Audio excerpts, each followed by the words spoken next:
Привет, друзья! Всем привет! Добро пожаловать на канал «Русский с Максом». Канал для тех, кто изучает русский язык. Сейчас вы услышите наш с Юлей диалог. И это будет для вас контент для изучения русского языка. Здесь будут появляться незнакомые сложные слова. Ну и, как всегда, транскрипцию вы можете найти на сайте russianwithmax.com.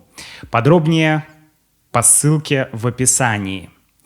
Юля, сегодня я хочу с тобой поговорить про историю, про то, как изучать историю России или историю любой другой страны. Как это делать с интересом? Ведь мой канал, в принципе, про интерес. Обучение с интересом. Да, изучай что-то с интересом. Вот как изучать русский с интересом, все знают. Как изучать историю с интересом? Давай начнем с вопроса про любишь ли ты вообще историю? Да, я люблю историю. Мне кажется, что узнавать, как что-то где-то было раньше, как все было устроено, это, во-первых, очень увлекательно, а во-вторых, кажется, что это способно помочь понять, что сейчас происходит. Угу.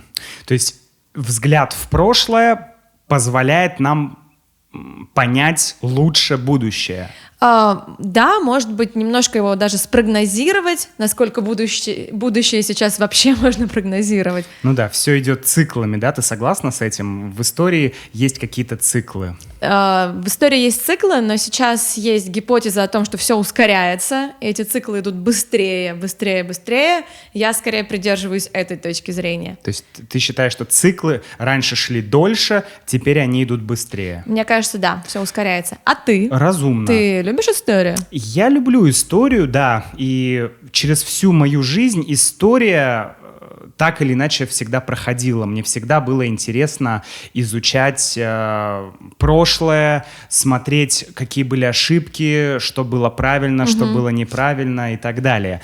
Но у меня всегда была проблема. В школе я ненавидел все предметы. Я ненавидел школу, я ненавидел каждый чертов предмет в школе. Каждый предмет. Можно долго говорить почему, но историю я тоже ненавидел. Но историю я ненавидел чуть меньше, да? Чуть-чуть меньше, чем остальные предметы, да. Почему? На самом деле из-за учителя. Из-за учителя. Поэтому в целом у меня скорее позитивный опыт истории как школьного предмета. А у тебя? Позитивный? Да. То есть я ненавидел все, но историю я ненавидел меньше. И это уже позитивно. Это уже позитив. Да. Я в целом любила историю в школе. Я сдавала ее как экзамен по окончанию обучения. И я так волновалась перед этим экзаменом, что выучила наизусть книжка с билетами, экзаменационными билетами, то есть там тема, и какое-то краткое описание ее. Я реально до запятой знала, что написано. До запятой? То есть ты просто могла закрыть глаза и билет 1, вопрос 1, не знаю, что-нибудь там. Да. Первый русский царь, ответ, двоеточие и вот так. Я помню до сих пор, что первый билет был про крещение Руси. Крещение Руси. Да. В каком году было крещение Руси? В 987. Верно? На самом деле... Много лет прошло с тех пор. Честно говоря, никто до конца не знает. Есть предположительная дата, а на самом деле есть сомнения в этих датах. Но окей, сегодня хочется с тобой поговорить про то, как сделать изучение истории интересней. Потому что, давай будем честны. В целом история, когда ты читаешь учебник по истории, что ты в нем видишь? Ты видишь в нем много дат. Даты. И какие-то события, не знаю, сражения, еще что-то в местах, о которых ты ничего не знаешь, и для тебя ничего не говорят эти слова. Там, не знаю, Бородинская битва. такой-то год. Битва на Калке, такой-то год. Битва хрен знает где еще, такой-то год. Битва-то... Самое интересное, что большинство из этих дат, мы даже не уверены, что это вот точно эти даты. Так, да. Но мы их учим. Короче, проблема в том, что ты согласна, что слишком много информации, и эта информация достаточно сухая, как мы говорим, и скучная. Да, мне кажется, что проблема с историей, ну, как минимум в школах, в том, что это действительно абсолютно сухие факты, которые ты никак не можешь, не знаю, пережить, почувствовать, да, испытать какие-то эмоции по этому поводу. Поэтому вот в той же школе, например, я заметила, что если учитель рассказывала про какую-то историческую персону, ну, то есть рассказывала какую-то историю про историю, это было интересно. То есть про Пугачева, например, да, там, или про каких-то царей, потому что, ну, у тебя появляется какая-то эмоция, какое-то отношение к этому. А если в таком-то году он пришел к власти, в таком-то году, не знаю, он там подписал такой-то закон, в таком-то году он умер, это все улетучивается сразу. Согласен. Нет какой-то последовательности для человеческого мозга, нет какой-то истории, как-то вот какой-то понятной простому человеку, не ученому структуры. Да, но что с этим можно делать, как ты думаешь?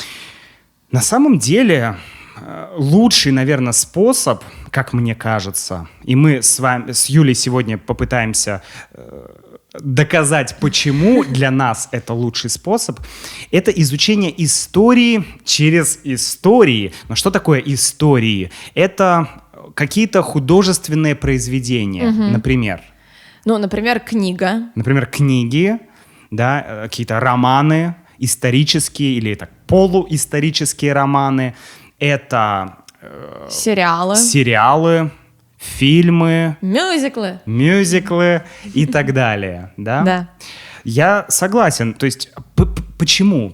Объясни мне, почему так интереснее изучать? Потому что когда ты что-то читаешь художественное или смотришь, ты начинаешь относиться к этим героям и к этим событиям более эмоционально.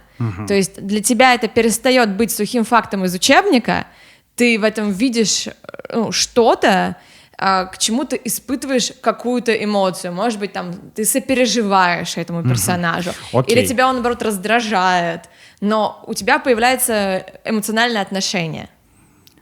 Принял. Эмоции. Первое, да, эмоциональная вовлеченность. Эмоциональная вовлеченность, да. Окей, эмоциональная вовлеченность. Но я тебе могу на это возразить. И чё? Ну хорошо, эмоциональная вовлеченность. Эмоциональная вовлеченность есть, когда я смотрю боевик с Арнольдом Шварценеггером.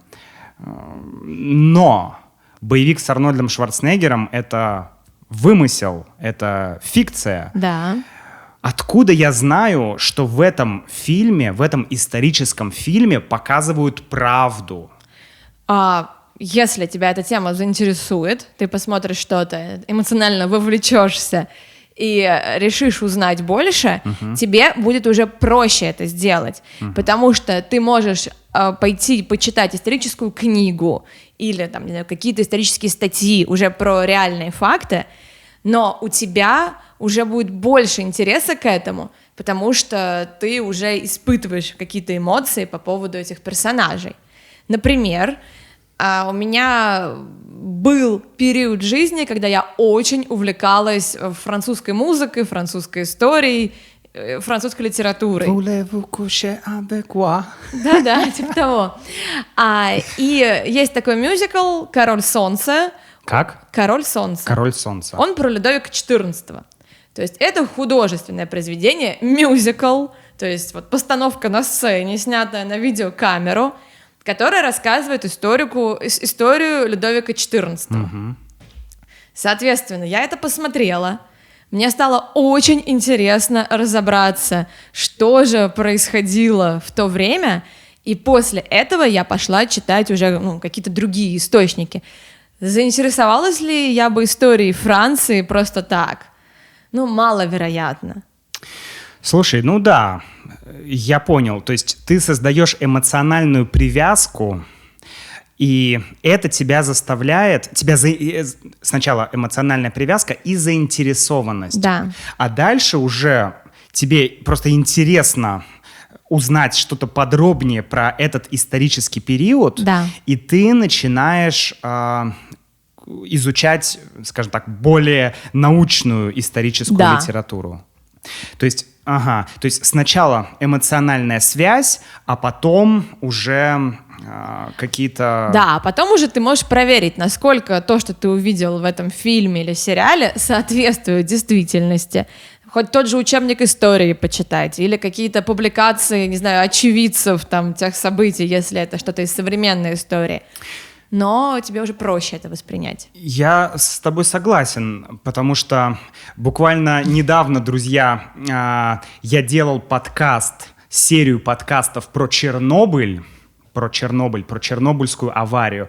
И как раз триггером к этой серии стал сериал от HBO, который я посмотрел, думаю, вау, классно. Я хочу поглубже узнать, что было правдой, что было неправдой. Кстати, если вы тоже хотите это узнать, слушайте мой подкаст Comprehensible Russian Podcast. И присоединяйтесь к мембершип-программе. У вас будут не только транскрипции к видео, но и к подкастам, и еще разные дополнительные материалы. Изучать русский с удовольствием и интересом. Эмоциональной вовлеченности. Эмоциональная вовлеченность — это то, что у вас будет. Эмоциональная вовлеченность и интерес. 100%. Так вот, мы посмотрели этот сериал, и стало очень интересно разобраться. Однако... Как в случае с HBO, также в случаях с советскими историческими фильмами, также в случае и с современными российскими фильмами. О, да. Помимо исторических искажений или каких-то неточностей, что еще есть? Есть еще элемент пропаганды. Да, есть еще элемент пропаганды, и, кажется, об этом тоже нужно думать, когда ты смотришь исторический фильм, да? Безусловно, то есть нужно понимать, что один исторический фильм — это не источник со стопроцентной достоверностью, посмотрев который, ты можешь утверждать: я разобрался. Да, я разобрался в Чернобыле, я разобрался в декабристах, я разобрался в истории Франции. Но, условно, окей, пускай там будет какая-то, что называется, оптика, точка зрения, тем не менее, ты потом можешь пойти и поискать информацию в других источниках. Я с тобой согласен. Давай тогда подытожим. Для того, чтобы с интересом изучать историю России, Франции, Китая, Японии, нам... лучше, один из подходов, да, подход, о котором мы говорим, он не погружаться сначала в сложную литературу, а начать сначала с фильмов, сериалов, с художественной литературы, заинтересоваться, чтобы появилась эмоциональная связь, и потом только уже изучать глубже эту тему, да? Безусловно. А как ты думаешь, с изучением иностранного языка похожая схема? Наверное, может быть похожая схема, если вас заинтересует, как я приводила пример с французской музыкой, например. Я действительно слушала огромное количество французских и франко-канадских мюзиклов, 15 лет назад, 10 лет назад, и мне было интересно изучать французский. То есть по некоторым мюзиклам даже были учебники. И я их покупала, чтобы почитать тексты, посмотреть, что там написано еще. То есть да, это, скорее всего, тоже будет работать. Возможно, чуть сложнее, чем с историей. А мне кажется, что не сложнее. Твоя задача — увлечься чем-то. Например, например, тебе нравится русская литература, и это твой путь в русский язык. Тоже верно. Или и в русскую кино. Историю тоже. И в русскую историю. Потому что, читая русскую литературу, ты, безусловно, можешь узнать больше о том периоде, да, когда это все происходило. Согласен, Юля, с тобой. Согласны ли вы, друзья? Пожалуйста, дайте нам знать, напишите в комментариях, что вы думаете. Как вы подходите к изучению истории языков или каких-то других вещей. Как думаете, будет ли вам интересно попробовать сделать это сначала с помощью чего-то художественного, а потом уже перейти к исторической, да, к такой вот уже основной теоретической части? Напишите, что вы думаете, и до встречи в следующем видео. Пока-пока. Пока.